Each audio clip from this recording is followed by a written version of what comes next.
இந்த நில தைலம் என்று சொன்னால் அது பலவிதமான வஸ்துக்கள், நல்ல வாசனை செடிகள் மற்றும் இந்த வாசனை பொருட்களை வைத்து செய்யப்படுகிற ஒரு தைலம் அல்லது பழங்கள். மற்றும் நம்ம வசனம் என்ன சொல்லுகிறது என்றால், ஒரு மனிதன் அவனுக்குள்ள கிறிஸ்துவின் வாசனை வீச வேண்டும் என்றால் அவன் ராஜாவின் பந்தியிலே வந்து அமரணும். அவனுடைய வாழ்க்கை, அவன் ஆத்துமா. இப்போ அந்த ஆத்துமா ஆவியானவருடைய ரெல்ம்குள்ள இந்த ஆத்துமா உள்ள ஆத்துமாவில வைத்திருக்கிற சில நறுமணங்களையும் ஆத்துமாவில வைத்திருக்கிற ஆத்துமாவை ஆண்டவர் எப்படி சொல்றாரு? மணவாளன் மணவாட்டின் ஆத்மாவை எதற்பனையாய் சொல்லுகிறார் என்றால், உன்னத பாட்டு புஸ்தகம் 4ஆம் அதிகாரம் இப்படியாய் சொல்லுகிறார். 15ஆம் வசனம். தோட்டங்களுக்கு நீரூற்றும் ஜீவ தண்ணீரின் துறவும் லீபனோனிலிருந்து ஓடி வரும் வாய்க்கால்களும் உண்டாயிற்று. அதுவும் அதே நேரத்துல 12ஆம் வசனம். என் சகோதரியே, என் மணவாளியே, நீ அடைக்கப்பட்ட தோட்டமும் மறைவு கட்டப்பட்ட நீரூற்றும் முத்திரிக்கப்பட்ட கிணறுமாய் இருக்கிறாய். ஃபர்ஸ்ட் என்னவா, நம்ம ஆத்துமா எப்படி இருக்கா? அடைக்கப்பட்ட தோட்டம்.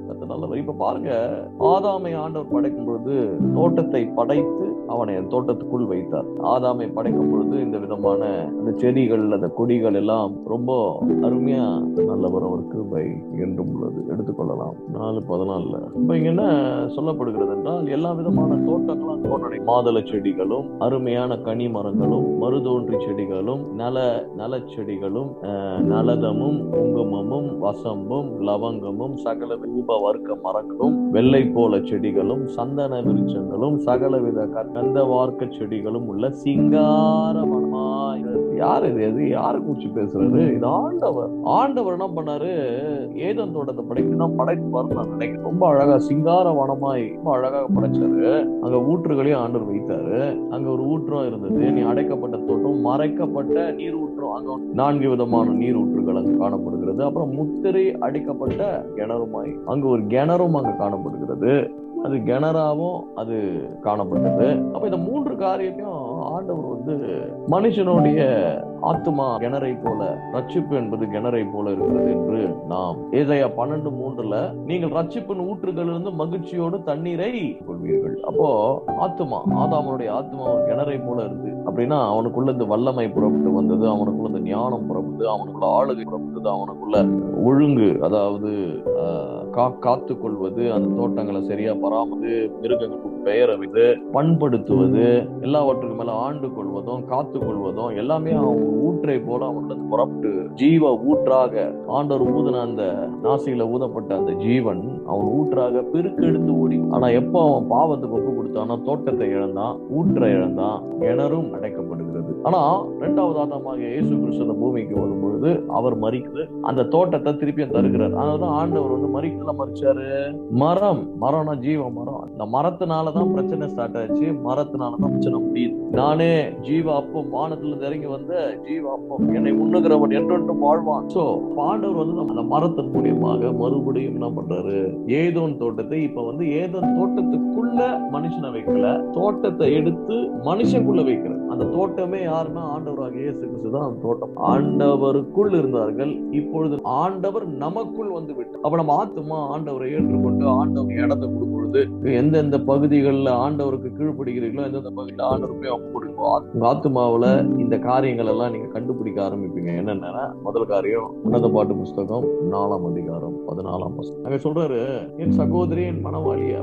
ஆண்டவரை பார்க்க தாய் தகப்பனும் அவங்க சீஷர்கிட்ட சொல்றாங்க, அவர்கிட்ட போய் சொல்லுங்க, அவருடைய தாய் நான் வந்திருக்கிறேன்னு சொல்லுங்க. அப்ப ஆண்டவர் ஜனங்களை பார்த்து ஒன்று சொல்லுகிறார், என் சித்தத்தை செய்கிறவர்களே என்னுடைய தாய் தகப்பன் சகோதரன் சகோதரி. சகோதரி என்றால் சபையை குறிக்கிறது. பெண்மையில சபை, மணவாட்டி, மணவாளியே என்று சொல்றாரு. நீ அடைக்கப்பட்ட தோட்டமோ, என்னன்னா தோட்டம் அடைக்கப்பட்டணும். என்ன தோட்டத்தை கரைபடாம இந்த தோட்டத்தை நீ பாதுகாத்து கொள்ளணும். இந்த ஆத்துமாவுல சில அசுத்தங்களும் சில அழுக்குகளும் சில குப்பைகளும் மறைக்கப்பட்ட நீர் ஓற்று ஒன்று ஓடிட்டு இருக்கு.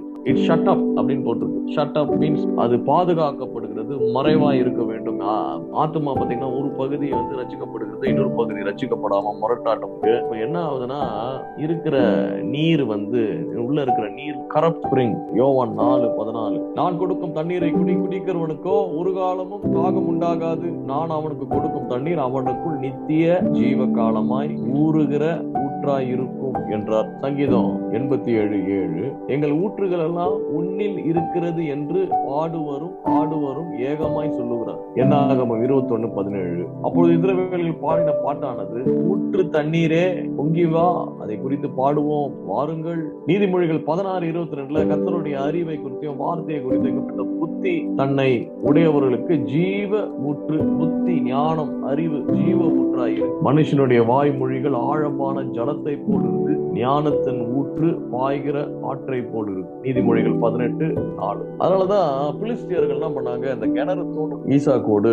போராடினார்கள். கடைசியில ஒரு கிணறு தோன்றினாருக்கு தான் ரெகபோத் என்று பேரை வைக்கிறார். ஆவியானவர் இந்த கிணறை தோண்டும்படியாக வாழ்க்கையில முயற்சி பண்ணும் பொழுது இந்த பிலிஸ்தியர் ஆகிய அத்தனை இன்றைக்கு சாத்தான் தூர்த்து போட்ட இந்த கிணறுகளை ஆண்டவர் மறுபடியும் தூர் எடுக்கும்படியாக ரெண்டு காரியம் ரொம்ப பிரதானமா இருந்துச்சு. ஆபிரகாமுடைய மூன்று காரியம்: பலிபீடம், கூடாரம், கிணறு, அதுக்கப்புறம் மரம். Played very significant role. மரத்தின் கீழே பலியிடுவது, மரத்தின் கீழ் தங்குவது, மரத்தின் கீழ் அமர்ந்து விதவிதமான மரங்கள். இந்த 4 காரியங்களும் ஆபிரகாமுடைய வாழ்க்கையில ரொம்ப பிரதானமா இருந்ததை நாம் பார்க்கிறோம். கிணறு ஆபிரகாம் இடத்துல இருக்கிறத கண்டு அநேகர் பொறாமைப்பட்டார்கள். அதனால பிலிஸ்தியர்கள் என்ன பண்ணாங்களா, ஆபிரகாமுக்கு அடுத்த ஈசாக்கு நாட்களிலே கிணற்றை தூர்த்து போட்டார்கள் என்று நாம் பார்க்கிறோம். கிணறுக்கு பெயரை வைக்கிறாங்க, உடன்படிக்கை பண்றாங்க கிணத்தோட.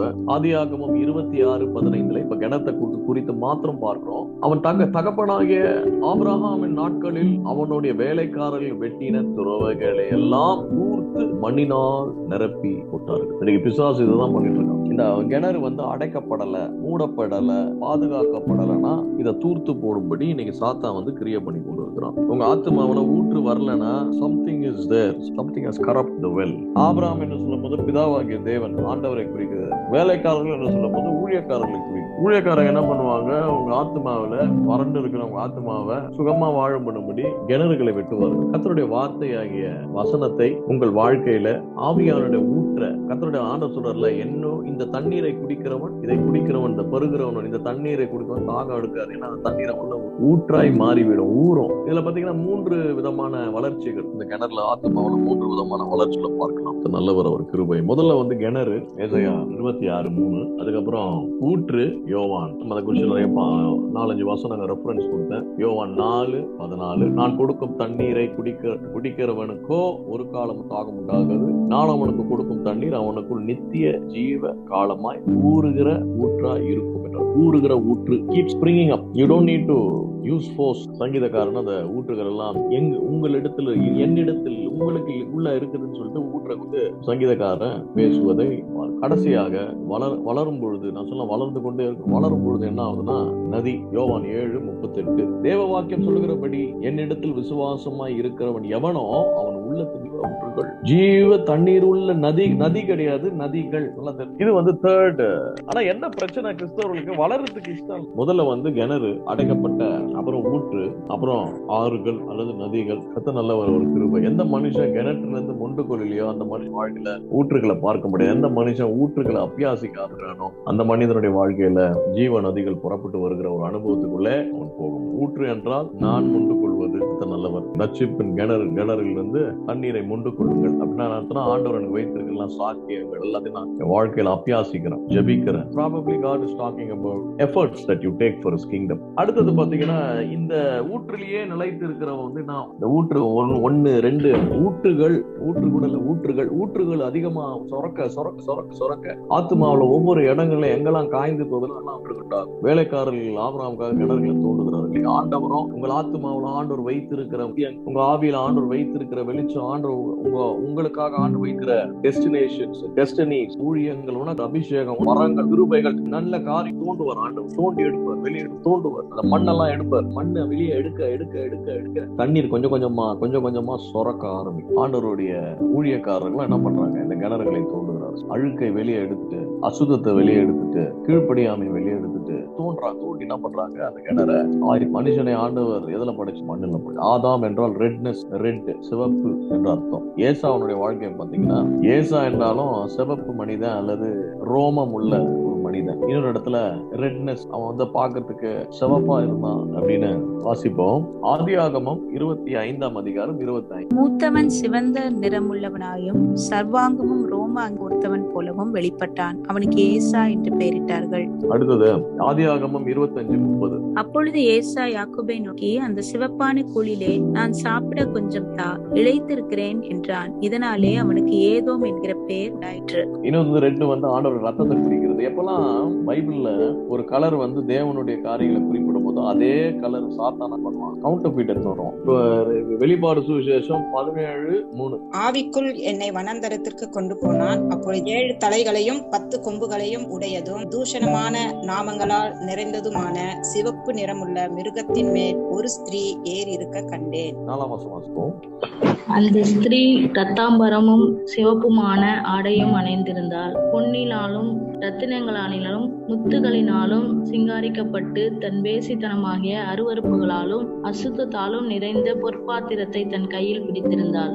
இதுல நிறைய கவுண்டர். தேவ ஆலயத்திலும் பொற்பாத்திரம் இருக்குது, வேசின் கையிலும் பொற்பாத்திரம் இருக்குது. பொண்ணு தேவ ஆலயத்துல இருக்கிற, முத்துக்கள் தேவ ஆலயத்துல இருக்கு, ரத்தினங்கள் அதாவது விலையேறப்பட்ட கற்கள் தேவ ஆலயத்துல இருக்கிறது. ஆசாரனுடைய உடையம் பாத்தீங்கன்னா இந்த ரத்தாம்பரம். இதெல்லாம் பாத்தீங்கன்னா அதாவது ஆண்டவருடைய காரியங்கள தேவராஜ்யம் தேவராஜ் காரியம். சபையை உண்மையான சபை எது என்று நாம் ஐடென்டிஃபை பண்ணுவது ரொம்ப ரொம்ப ஒரு கஷ்டமான. சிவப்பு நிறம் எதை குறிக்கிறது? மாமிச கிரிய. ஏசா ஏதோ ஆதாம் என்றால் சிவந்த மனிதன், ஆனா அவனுக்குள்ள தேவனுடைய ஆவி வரைக்கும் அந்த சரீரத்தினுடைய மாமிச கிரியை அவனை மேற்கொள்ளவில்லை. அப்ப இவைகளெல்லாம் சிவப்பு என்று சொன்னால் ஜன்ம சுவாபம். அவங்க வாழ்க்கையை எதுல பிரயாணம் பண்ணுகிறாங்க? சிவப்பு நிறமுள்ள மிருகம். அந்த மிருகத்தின் மேலதான் அமர்ந்து கொண்டு அவங்க பிரயாணப்படுகிறார்கள். ஒருவேளை பார்ப்பதற்கு ரத்தனங்களும் முத்துக்களும் சிங்காரமா இருந்தாலும், சிவப்பான ரத்தாம்பரமான ஆடை அணி ஆசாரனை போல காட்சி அளித்தாலும், ஒருவேளை அவனுடைய மார்பகத்துல எல்லா விதமான விலையேறப்பட்ட கற்களும் புதிக்கப்பட்டு இருந்தாலும், அப்படின்னா அவங்க சுவாபங்கள் எப்படி பார்க்கணும்? ஆதியாகமம் 26. இந்த ஊழியக்காரங்க என்ன பண்றாங்கன்னா, இந்த மண்ணு இந்த சுவாபத்தை தோன்றாங்க. இந்த சுவாபம் இருக்கு, தேவனுடைய வல்லமை வெளிப்படாது, தேவனுடைய அபிஷேகம் வெளிப்படாது. நான் ஊற்ற தோண்டுவதற்கு ஆண்டவர் ஊழியக்காரங்க கையில செம்மட்டியும் கட்டப்பார ஷோவல் இவைகளை ஆண்டவர் அவங்க கையில 15ஆம் வசனத்துல பார்க்கணும். அவன் தகப்பனாகிய ஆபிரகாம் நாட்டில் அப்படியே வேலைக்காரங்க வெட்டின துறவுகளை எல்லாம் பிலிஸ்தியர்கள். அப்படின்னா என்ன அர்த்தம் தெரியுமா? பிலிஸ்தியர்கள் என்றால் என்ன அர்த்தம்னா, டிக்ஷனரியில நம்ம ஸ்ட்ராங் டிக்ஷனரி பாத்தீங்கன்னா மைக்ரேட்டரி அல்லது அவர்கள் ஏலியன்ஸ் ஆர் ஃபாரினர்ஸ் அப்படி கூட சொல்லலாம். எமிகிரன்ஸ், மைக்ரன்ஸ், எக்ஸல். 3 இடத்துல ரோலிங் இருக்குது. இது எதுனா நம்முடைய மாமிசம். ஆத்மாவுல ஒரு சில எண்ணங்கள் ஒரு சில மாமிச சுவாபம் எப்படி இருக்குன்னா, அது குடியுரிமை கிடையாது. ஆண்டவரை நீங்க ஏற்றுக்கொள்ளும் போதோ இந்த மாமிச சுவாபம் கூட இருக்கிறதுக்கு அது குடியுரிமையை கேன்சல் பண்ணிடுறாரு ஆண்டவர். குடியுரிமை கேன்சல் பண்ணியும் அங்க இருக்கிறாங்க பாத்தீங்கன்னா இல்லீகல் இமிகிரன்ஸ். 26:15 பாருங்க. எதுக்காக இந்த 15ஆம் வசனத்துல இவ்வளவு கோபம்? அவங்களுக்கு பிலிஸ்தியர்கள் தூர்த்து போட்டார்கள், அதை மண்ணினால் என்ன பண்ணாங்களா? தூர்த்து நிரப்பினார்கள். 12ஆம் வசனத்துல தேசத்துல விதைக்கும் பொழுது அவருக்கு 100 மடங்கு 100-fold ஆண்டவரை ஆஸ்வதிக்கிறார். ஆஸ்வதிக்கும் பொழுது அவர் எப்படி ஆனார்னா, பழுகி பெருகி வளர்ந்து மிக பெரிய நம்முடைய வளர்ச்சி பாத்தீங்கன்னா, நம்முடைய ஆத்மாவுக்குள்ள இந்த வளர்ச்சி வர வேண்டும் என்று தேவனா கர்த்தருடைய வசனத்தை நம்ம விதைக்கும் பொழுது இந்த விதமான அறுவடைகளை நம்ம அறுத்து நாம் பழுகி பெருகி. ஏன்னா பிசாசானவனுக்கு இது பிடிக்காது. யார் அந்த பிசாசானவன்? பிலிஸ்தியன். 14ஆம் வசனம் கடைசி பகுதியில உடனே என்ன பண்றான்? எப்படி இவன் பழுகி பெருகாம இவன் குறுகி சிறுகி அவமானப்பட்டு போகணும் அப்படின்னு அவனுக்கு எண்ணம், அவனுக்கு பொறாமையில என்ன பண்றான்? கிணறுகளை எல்லாம் தூர்த்து போடுது. இப்ப பிலிஸ்தியர் யாருன்னா, நான் சொன்ன மைக்ரேட்டரி நேச்சர். எது மைக்ரேட்டரி நேச்சர்? ஆண்டவர் நமக்குள்ள நம்ம ஆத்மாவை ஒரு ஆட்கொள்ளும் பொழுது நம்மளை விலை கரையம் கொடுத்து ஆண்டவர் வாங்கிட்டார். ஆனா அந்த அடிமையினுடைய குணாதியம் அப்படியே தான் இருக்குது. அப்படின்னா அர்த்தம்னா, நம்ம இனியும் அடிமை அல்ல. நம்ம ஆத்மா விலை கரையப்பட்டு வாங்கப்பட்டது. நம்ம அந்த தேசத்தை சார்ந்தவர்கள் அல்ல. நாம் பாவம், அசுத்தம், உலகம், சுயம் என்ற தேசத்தை சார்ந்தவர்கள் அல்ல. நாம் கல்வாரி தேசத்தை சார்ந்தவர்களாய் மாறிவிடுகிறோம். we become citizens. ஆனாலும் ஒரு சில குணங்கள் இல்லீகல் இமிகிரன்ஸ போல நம்மளோட இதே வருது. அப்ப அதுக்கு உரிமை கிடையாது இருக்கிறதுக்கு. ஆனாலும் திருட்டுத்தனமா நமக்குள்ள இருக்கிற சில ஜன்ம சுவாபம். ரோமர் 2ஆம் அதிகாரத்துல மாமிசத்தின் சிந்தையோ மரணம், ஆவியின் சிந்தையோ ஜீவன். இந்த சிந்தனை, உணர்வுகள், எண்ணங்கள், கற்பனைகள், யோசனைகள், எமோஷன்ஸ், ஃபீலிங்ஸ், அதனால இதெல்லாம் உள்ள இதெல்லாம் they don't belong to us. ஏன்னா வசனம் அப்படியே சொல்லுகிறது, if any man be in Christ, he is a new creation. All things have passed away and behold, he is new. புதிய மனிதனை ஆண்டவர் நம்மளை மாற்றி நம்மளை கொண்டு வந்துட்டாரு. ஆனாலும் இந்த பிலிஸ்தியன் என்ற இந்த உரிமை பெறாத ஏற்றுக்கொள்ளப்படாத சுவாபங்களை, இந்த சுவாபங்களை நம்ம என்கரேஜ் பண்றதுனால இது இருக்கக்கூடாது நம்ம வாழ்க்கையில. ஆனாலும் அது நமக்குள்ள பிலிஸ்தியனை போல உள்ள என்ன பண்ணுது, இந்த சுவாபம் நமக்குள்ள இந்த ரட்சிக்கப்படாத சுவாபங்கள் எல்லாம் பிலிஸ்தியர். ரட்சிக்கப்பட்ட சுவாபம் கத்து நல்லவர். கத்த தோண்ட கிணறுகள் மண்ணெல்லாம் எடுக்கப்பட்டு ஜீவ தண்ணி ஆகிய திருவசனம், சமாதானத்தின் பெருக்கெடுப்பு, இலைப்பாறுதல். கரண்ட் வேணும்னா எலக்ட்ரிசிட்டி எதனால உண்டாது? Water. Without water, without water power, water plant, you cannot generate electricity. Power will not be generated. When water is produced, when there is an abundance of water, electricity, the power is produced. Even nuclear power கூட என்ன தேவை? Water தேவை. So இந்த பவரை cut பண்ணோம். அந்த power வரக்கூடாது. அப்பெல்லாம் ஜன்ம சுவாபம். ஒரு சைடு பாத்தீங்கன்னா ரெபெல், இன்னொரு சைடு பாத்தீங்கன்னா சிட்டிசன். நம்ம ஆத்மாவை ரெண்டா பிரிச்சுக்கலாம். ஒரு பக்கம் போராளிகள், இன்னொரு பக்கம் பாத்தீங்கன்னா அந்த தேசத்தினுடைய சிட்டிசன். சோ இந்த போராளிகள் என்ன பண்றான், இவன் நல்லா இருக்க கூடாது, இவன் நல்லா இருந்தா நம்மள துரத்தி விட்டுருவான்னு சொல்லிட்டு தண்ணீர்ல மண்ணை தூத்து போறோம். எதனா ஒண்ணு தலைக்கு மேல நிக்குதுன்னா தெரிஞ்சுங்க, பவர் பிளான்ட் யாரோ ஒருத்தன் கிணத்தை என்ன பண்ணிருக்கான். ஊற்றுகள்னா ஒரு கிணறு, நிறைய கிணறுங்க இருக்கும். ஆண்டவர் தோண்டிக்கினே இருப்பார். ஒன்னொன்னும் தோண்டுவார். சமாதானத்துக்கு ஒரு, சந்தோஷத்துக்கு ஒரு கிணறு, இச்சை அடக்கத்துக்கு ஒரு கிணறு, பரிசுத்துக்கு ஒரு கிணறு, அபிஷேகத்துக்கு ஒரு கிணறு, ஜபத்துக்கு ஒரு கிணறு, வேத வாசிப்புக்கு ஒரு கிணறு. இந்த மாதிரி அநேக கிணறுகளை ஆண்டவர் எல்லா கிணறுகள்ல இருந்து வருகிற தண்ணீர்கள் கொண்டு we generate power, and the power destroy the works of the enemy. So the enemy knows how to render you powerless the moment he uses self and flesh. So the moment rubbish is thrown inside, the moment more soil is thrown inside, the spring won't be called as a spring, but the moment the spring dies, the water will not. இந்த மாமிச சுவாபம் நம்ம வாழ்க்கையில கோபங்கள், எரிச்சல்கள், பொறாமை, ego, பெருமை, ஏன் வழி, நான் பெரிய ஆளு, நான் இப்படி இருக்கணும், நான் அப்படி இருக்கு, எல்லாம் அந்த குப்பைங்கெல்லாம் உள்ள இருக்கிறதுனால பவர் இஸ் பீன் இன்டரப்டட். அந்த சுவாபங்கள், அந்த குணாதிசயங்கள் என்ன பண்ணுகிறது, தேவனுக்கும் உனக்கும் உள்ள அந்த தொடர்பையும், ஆண்டவருக்கும் உனக்கும் ஆண்டவருக்கு வைத்திருக்கிற எல்லா விதமான ஆசீர்வாதங்களை நீ அப்பியாசிக்காதபடி தடை செய். கர்த்தர் நல்லவர், அவர் கிருபை. இதுதான். அதனாலதான் என்ன பண்ணணும், இந்த கிணத்தை என்னன்னா, இந்த கிணறு எப்பேற்பட்ட கிணறு என்று உன்னத பாட்டு புஸ்தகம் 4ஆம் அதிகாரம் 12ஆம் வசனம் பார்க்கிறோம். நீ அடைக்கப்பட்ட தோட்டமும் மறைக்கப்பட்ட மறைவு கட்டப்பட்ட நீரூற்றும். ஒண்ணு மறைவு கட்டப்பட்ட நீரூற்றும், முத்திரை அடிக்கப்பட்ட கிணறுமா. இந்த கிணறு மூடப்படணும், அந்த கிணறு பாதுகாக்கப்படணும், அந்த கிணறு கட்டப்பட்டு சேனல்ஸ் எல்லாம் ப்ராப்பரா பராமரிக்கணும், அது ப்ராப்பரா பாத்தி கட்டி அது கரெக்டா எங்க போனோமோ தண்ணீர்கள் அங்க போகும்படியாக அதுல அழுக்கு வரக்கூடாது, தூசி வரக்கூடாது, மாசு வரக்கூடாது. அதனால இன்னைக்கு நீங்க கிணறா இருக்கீங்களா, நீர் ஊற்றுகளா இருக்கிறீர்களா, நதிகளா இருக்கிறீர்களா, இல்லது மறைக்கப்பட்டு இருக்கிறீர்களா, நீர் ஊற்றுகள் மறைக்கப்பட்டு இருக்கிறதா, உங்க கிணறுல ப்ராப்பரா முத்திரை இருக்கா, முத்திரை போட்டு வச்சிருக்கீங்களா? எல்லாமே நம்ம எல்லாருக்கிட்டையும் காமிக்கணும்னு அவசியம் கிடையாது. ஒரு சில காரியங்கள் மறைக்கத்தான் ஆகும். We need to conceal many things in our life. Only God alone should see that. கர்த்தர் நல்லவர். ஜெப வாழ்க்கை, உபவாச வாழ்க்கை, இதெல்லாம் கன்சீல்டா இருக்கும். கர்த்தர் நல்லவர். மற்றவர்களுக்கு செய்கிற தானங்கள், தர்மங்கள் கன்சீல். நல்லவர். அப்புறம் ஆண்டவர் நமக்கு கொடுக்கிற காரியங்கள், சில விஷயங்களை நம்ம வெளியே சொல்லவும் கூடாது. ஏன்னா சில தரிசனங்கள் எல்லாத்தையும் மறைவா வைத்துப்போம். கர்த்தர் நம்மளை நடத்துவார், கர்த்தர் நம்மளை ஆசீர்வதிப்பார். எல்லாவற்றுக்கும் மேல நம்ம ஊற்றுகளை, நம்ம கிணற நம்ம மூடி வைப்போம். ஜன்ம சுவாபங்கள் உள்ளே போகாதபடி. அந்த முத்திரை என்று சொல்லும் போது எதை குறிக்கிறதா? இச்சை அடக்கத்தை குறிக்கிறது, பரிசுத்தத்தை குறிக்கிறது, கர்த்தருடைய வார்த்தையை குறிக்கிறது, ஆவியானவருடைய அச்சாரத்தை குறிக்கிறது. கர்த்தர் நல்லவர். ஆளுகை தன் குறிக்கிறது, சப்மிஷனை குறிக்கிறது, தாழ்மையை குறிக்கிறது. இருந்துச்சுன்னா கிணறு மூடப்பட்டிருக்கும். எப்ப உங்களுக்கு வேணுமோ தாராளமா போய் எடுத்துக்கலாம். கர்த்தர் நல்லவர். பாதுகாக்கணும், நம்ம நீர் ஊற்ற பாதுகாக்கணும், கிணற. இது ரெண்டுத்தையும் ஒழுங்கா பாதுகாத்தா தான் நதிகள் ஆண்டவருக்கு ரிலீஸ் பண்ணுவார். இல்லைன்னா நதிகளுக்கு கிடைக்காது. இப்படியேதான் இருக்கணும், இருக்கிறதும் போயிடும். கர்த்தர் நம்மளை நடத்துவார், கர்த்தர் நம்மளை ஆசீர்வதிப்பார்.